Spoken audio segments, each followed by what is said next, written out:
kelompok 1. Di sini kami ingin menyampaikan tugas tentang komunikasi data dari mata kuliah komunikasi data dengan dosen pengampunya Ibu Krisnawati Eskom Mkom. Saya Adita Firya Yolanda sebagai presentator pertama yang akan menjelaskan tentang pengertian komunikasi data dan 5 komponen dasar. Saya Aziza Fitri sebagai presentator kedua menjelaskan tentang karakteristik data. Dan saya Muhammad Ahmad Al-Aghiri sebagai presentator ketiga. Di sini saya akan menjelaskan tentang representasi data. Saya Alfirianto Sitorus sebagai presentator keempat. Di sini saya akan menyampaikan tentang cara penyampaian data dan aliran data atau data flow. Baiklah, langsung saja. Materi pertama akan disampaikan oleh presentator pertama, yaitu Adinda Fitria Yolanda. Pengertian komunikasi data. Komunikasi adalah sebagai cara untuk menyampaikan atau menyebarluaskan data dan informasi. Informasi adalah berita, pendapat dalam berbagai bentuk. Kata data mengacu pada informasi yang disajikan dalam bentuk apapun yang disepakati oleh pihak yang menciptakan dan menggunakan data. Komunikasi data adalah proses pengiriman dan penerimaan data atau informasi dari dua atau lebih device atau alat seperti komputer, laptop, printer, dan alat komunikasi lainnya yang terhubung dalam sebuah jaringan. Dasar utama komunikasi data adalah pertukaran bit-bit data yang diwakili oleh sinyal elektronik antara dua pilar. Data yang dikirimkan dapat berupa teks, angka, gambar, audio, dan video.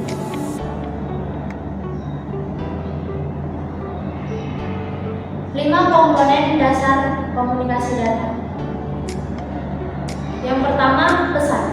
Pesan adalah informasi data yang akan dikomunikasikan, termasuk teks, angka, gambar, audio, dan video.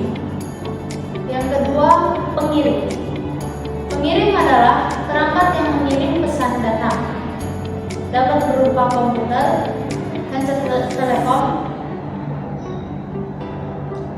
kamera video, dan sebagainya. Yang ketiga, penerima. Penerima adalah perangkat yang menerima pesan. Hal ini dapat berupa komputer, handset telepon, televisi, dan sebagainya. Yang keempat, media transisi. Jalur fisik di mana pesan perjalanan dari pengirim ke penerima.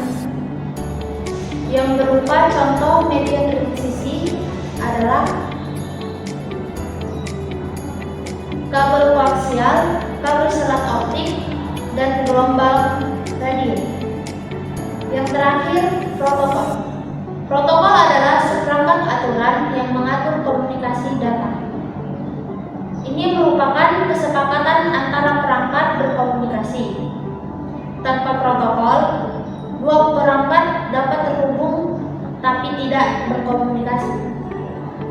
Orang berbahasa Prancis tidak dapat dipahami oleh orang yang berbicara hanya di Jepang. Selanjutnya akan dibacakan oleh presentator kedua, yaitu Aziza Fitri. Saya akan membacakan karakteristik data, yaitu ada 4. Yang pertama, delivery atau pengiriman, yaitu bahwa si pengirim haruslah mengirimkan data ke tujuan yang dituju. Data haruslah diterima oleh perangkat atau orang atau user yang ditunjukkan dan hanya diterima oleh perangkat atau orang atau user tersebut. Yang kedua, akurat atau akurat, yaitu sistem harus dapat mengirimkan data secara akurat. Data yang telah mengalami kesalahan pada saat pengiriman dan diberikan menjadi data tersebut tidak dapat digunakan. Ketiga, timeliness atau sesuai dengan waktu, yaitu sistem harus dapat mengirimkan data dalam waktu yang tepat. Data yang datang mengalami keterlambatan akanlah menjadi sia-sia. Yang keempat, jitter, yaitu variasi dari waktu kedatangan paket. Ketidaksamaan waktu tunda atau deadline dalam pengiriman paket audio dan video. Selanjutnya akan dibacakan oleh Muhammad Fajar Khalid. Selanjutnya yaitu representasi data atau data representation. Informasi yang dapat diambil dari representasi data yaitu yang pertama teks, angka, gambar, audio, dan video. Yang pertama yaitu teks. Dalam komunikasi data, teks direpresentasikan berupa pola bit atau susunan urutan bit yaitu 0 maupun 1. Susunan atau urutan bit-bit yang berbeda satu dengan yang lain dalam merepresentasikan simbol teks disebut kode atau code. Sedangkan proses dalam merubah menjadi simbol dinamakan coding.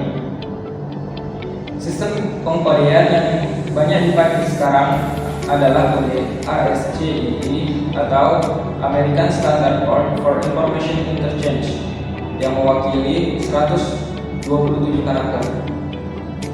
Selanjutnya yang kedua yaitu angka. Angka atau numbers juga diwakili oleh pola urutan bit.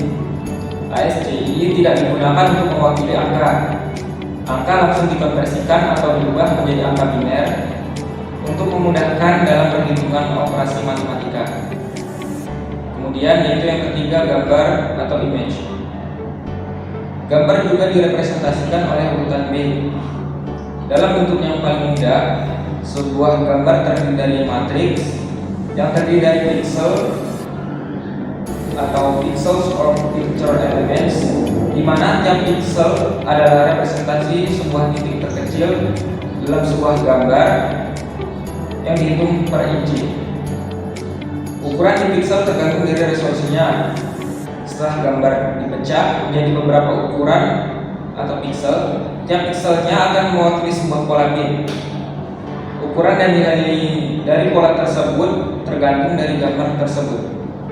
Yang pertama yaitu untuk gambar hitam putih terdiri dari titik hitam dan titik putih, maka satu buah pola bit cukup untuk mewakili pixel, yaitu 0 untuk pixel hitam dan 0 untuk pixel putih.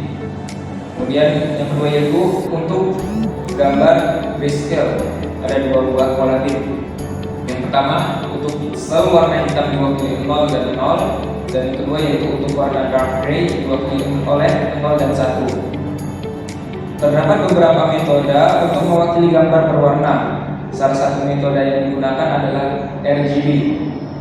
Disebut demikian karena tiap warna adalah kombinasi dari ketiga warna primer, yaitu red atau merah, green atau hijau, dan blue atau biru.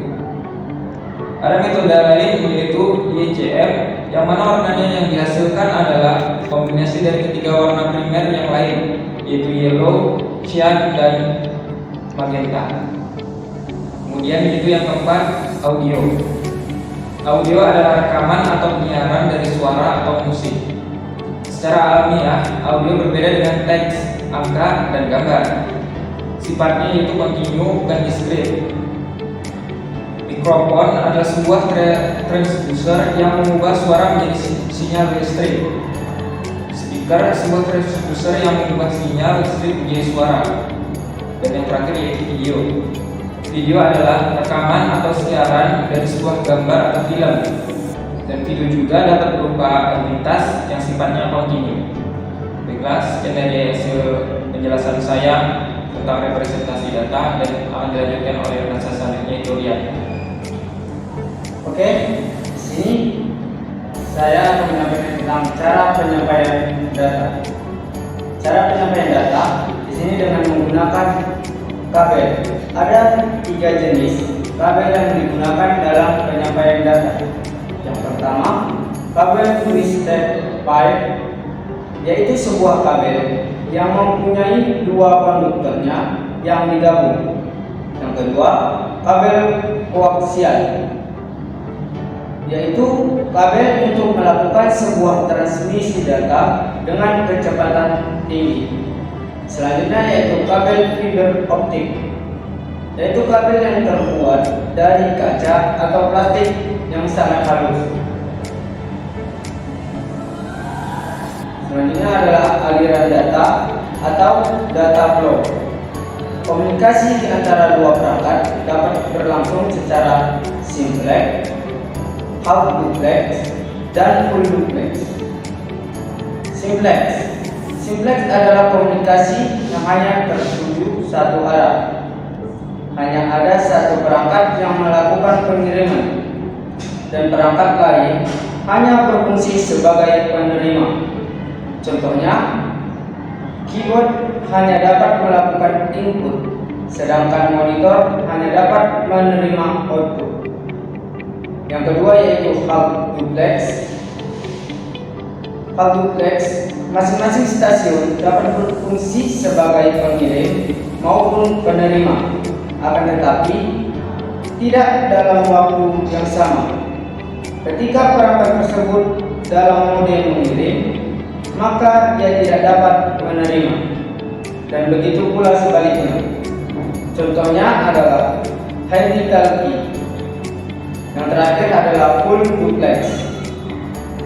Masing-masing stasiun dapat berfungsi sebagai pengirim dan penerima dalam waktu bersamaan. Contohnya adalah pada jaringan telepon. Berikut yang saya sampaikan adalah cara penyampaian data dan aliran data atau data flow. Sekian presentasi dari kami. Lebih kurangnya kami mohon maaf. Saya akhiri dengan wabillahi taufiq wal hidayah. Wassalamualaikum warahmatullahi wabarakatuh.